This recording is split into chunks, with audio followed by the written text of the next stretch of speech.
BBC বাংলার বিশেষ সাক্ষাৎকার অনুষ্ঠানে আপনাদের স্বাগত জানাচ্ছি আমি ফারহানা পারভিন। আজ আমার সাথে রয়েছেন আন্তর্জাতিক খ্যাতিসম্পন্ন বাংলাদেশি ফ্যাশন ডিজাইনার, উদ্যোক্তা এবং সাবেক মডেল বিবি রাসেল। বিবি রাসেল, আপনাকে অনেক ধন্যবাদ আমাদেরকে সময় দেওয়ার জন্য।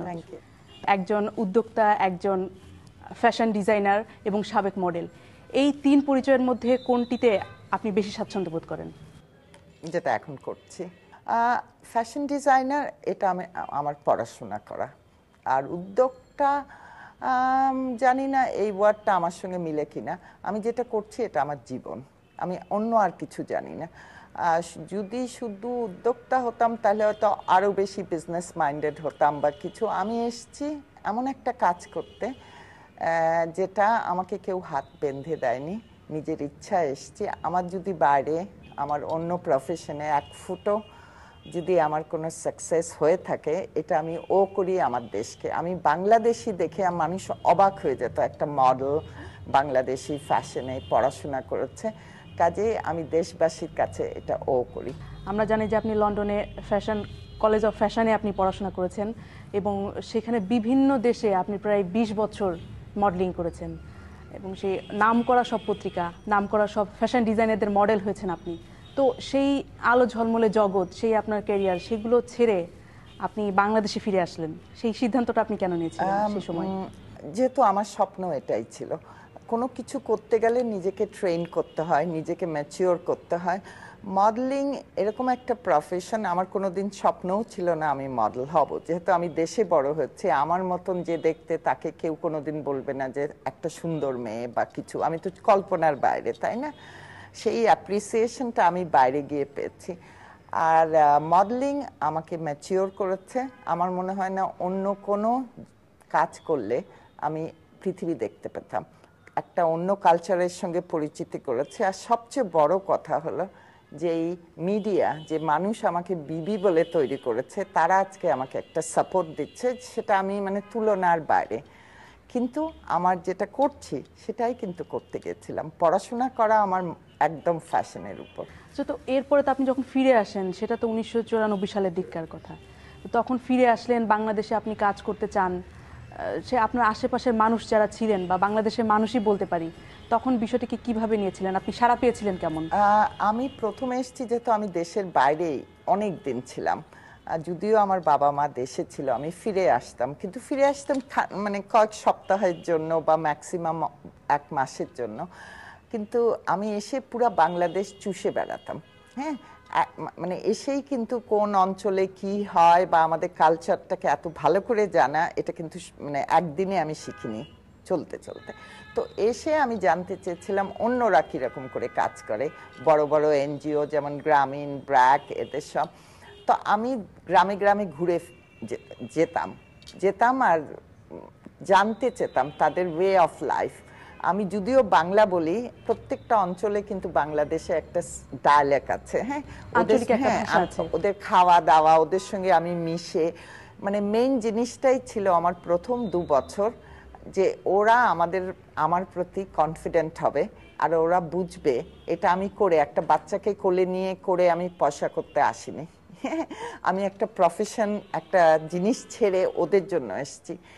আর কনফিডেন্ট, আর ওদেরকেও বুঝতে দিতে হবে আমার অনেক রেসপেক্ট আছে। বিবি রাসেল, আমরা যেটা দেখেছি আর কি, প্রথম থেকে আপনি এই তাঁতে বোনা কাপড়, আপনি যেটি বলছেন যে বাংলাদেশের আনাচে কানাচে ঘুরে আপনি এই জিনিসটা সংগ্রহ করার চেষ্টা করেছেন, বোঝার চেষ্টা করেছেন কোন জায়গায় কোনটা ভালো হয়। তো এই তাঁতে বোনা কাপড়টাকে আপনি কেন বেছলেন? কেন? আপনি তো ইউরোপে পড়াশোনা করেছেন, সেখানে থেকেছেন, এবং কেন ইউরোপের ফ্যাশনটা, ওয়েস্টার্ন ডিজাইন, ওয়েস্টার্ন ফেব্রিক, সেটা ডেভেলপ করার জন্য আপনি কেন? তাঁতে বোনা আমরা ইতিহাস তৈরি করেছি, কিন্তু তাঁত দিয়েই, এক টুকরা মাসলিন দিয়ে। আমি জানি পৃথিবীর আর কোনো দেশ এটা আমাদের সঙ্গে পারবে না। তাঁতিদের যদি একটু কনফিডেন্ট দেই, সুন্দর করে বানাই। আর আজকালকার দিনে আপনি দেখেন pollution free, everything green, environment. একটা তাঁতের কাপড় কিন্তু A to Z আপনি হিউম্যান রিসোর্স, মানব সম্পদ ইউজ করেন, এটা একদম ন্যাচারাল। তো এই সময় কিন্তু আমাদের এটা নিয়েই ঝাঁপিয়ে পড়া। তো এই তাঁতিদের সাথে তো আপনি দীর্ঘদিন কাজ করছেন, তাদের এই মুহূর্তে তাঁতিরা কি ধরনের সমস্যাগুলো ফেস করছে? এখন তো সবচেয়ে বড় সমস্যা, তাঁতিরা খুব মানে আতঙ্কে আছে জামদানি তাঁতিরা, যে এটা যদি পেটেন্ট করা মানে আমি বিবি রাসেল পেটেন্ট করা, হ্যাঁ, আমার কপিরাইট সব আছে, হ্যাঁ, কিন্তু আমার নাম যদি অন্য কেউ ইউজ করে আমাকে কিন্তু একটা পয়সা দিতে হবে, ট্যাক্স, রয়্যালটিস। এখন এটা যদি অন্য দেশ নিয়ে নেয় সেই দেশকে কিন্তু আমাদের রয়্যালটিস দিতে হবে। তো এই একটা আতঙ্ক।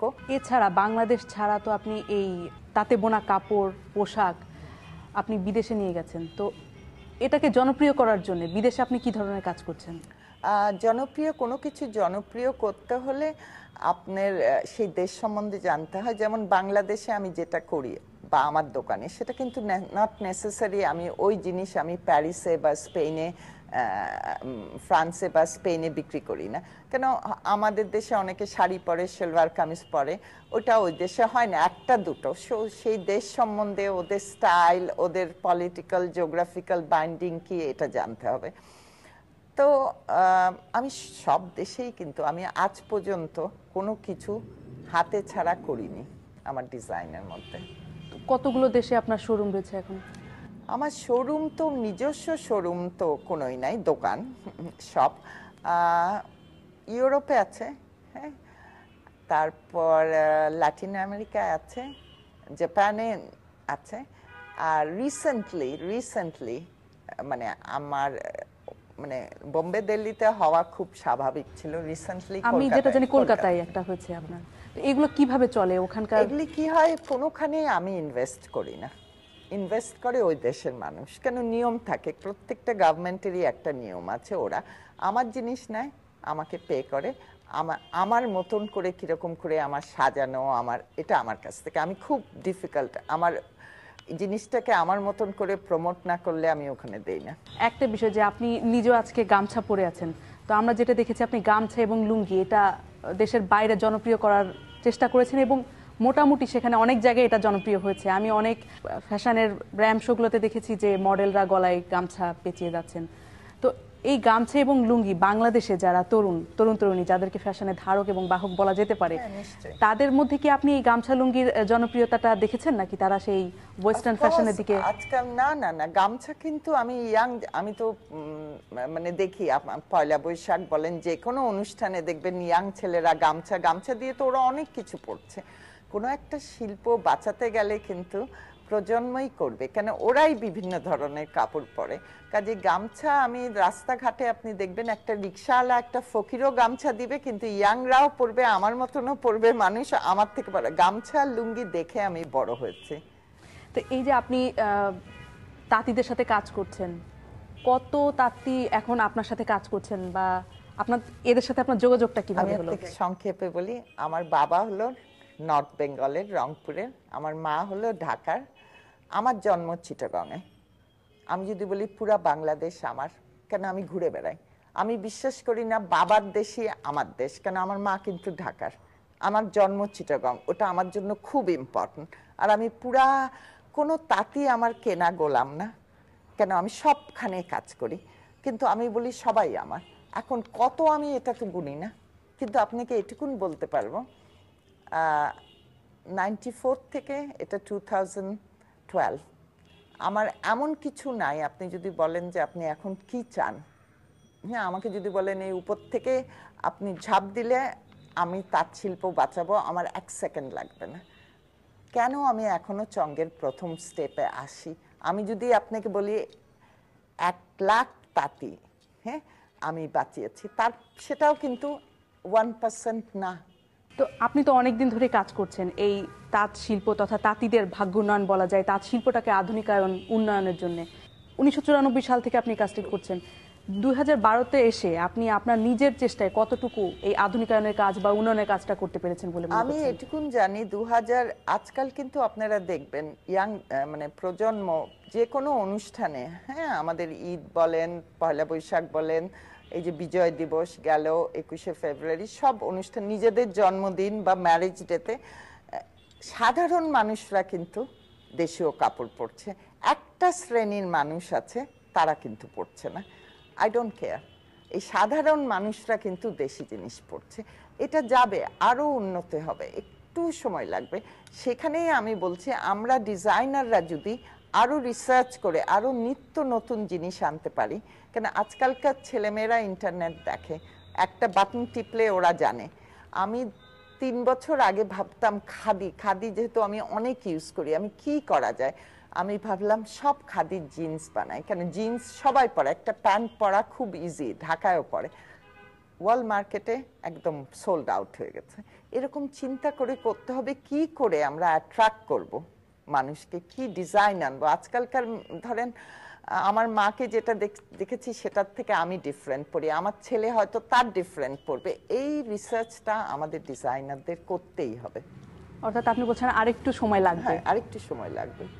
বিবি রাসেল, আপনাকে অনেক ধন্যবাদ বিবিসি বাংলাকে সময় দেওয়ার জন্য। আপনাদের অনেক ধন্যবাদ, মানে আমি অনেক খুশি এরকম একটা সময় আপনাদের সাপোর্ট, মানে গ্রাম বাংলাকে আপনারা সাপোর্ট দিলেন।